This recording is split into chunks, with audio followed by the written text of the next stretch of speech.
So you have questions about engine blocks for your build? And stay tuned.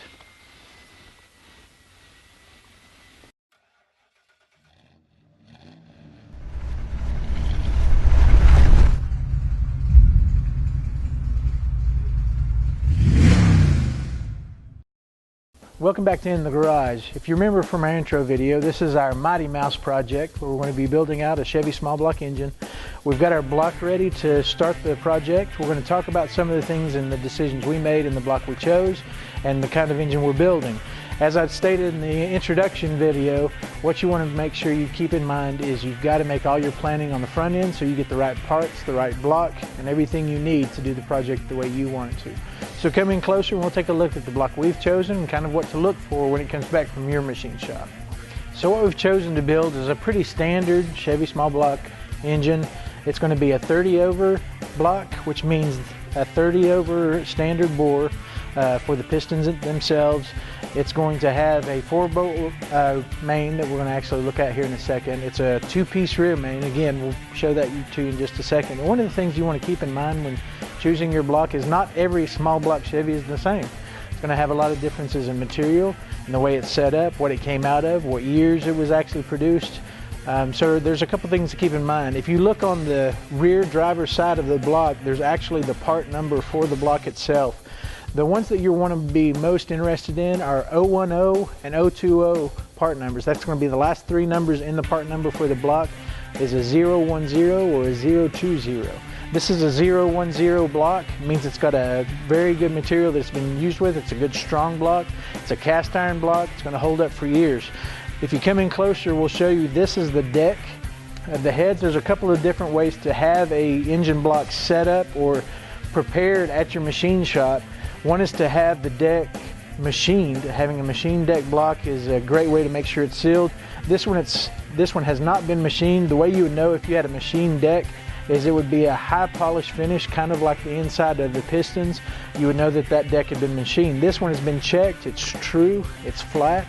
It's going to give us a good seal with the heads, so we didn't worry about machining this deck itself. If you'll notice right here, there's a point that I pointed to earlier is the material it's made of. This is a high zinc block, and you can see where some repair has been done to the decking itself, where they've added some weld in and then machined it back down. You can see that there. That's not a problem. It's not an issue you need to be concerned with. This has been properly done. The welding is fine. It's going to hold up for years to come.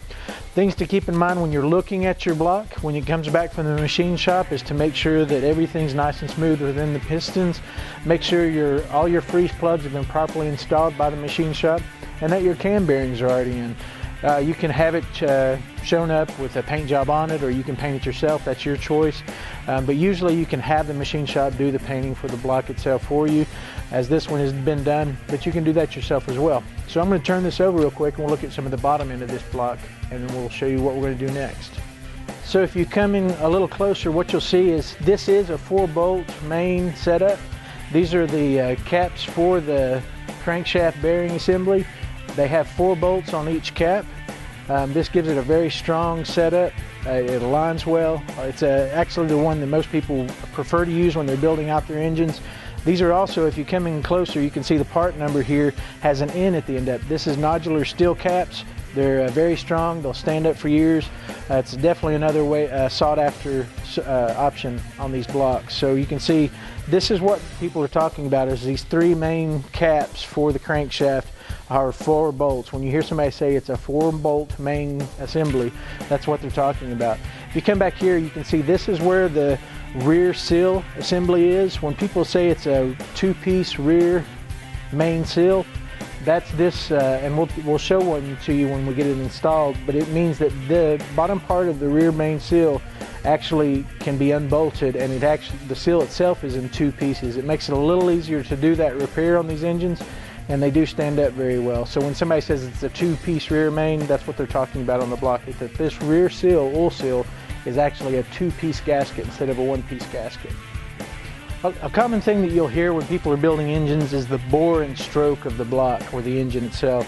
The bore of the engine is actually the diameter of the piston itself. That's the bore. So this is a 30 over bore block. That means it's 30 over the standard block setup. That gives you a little extra room when you're building the engine, It's a common setup for these engines, so 30 over is something you're going to see a lot of.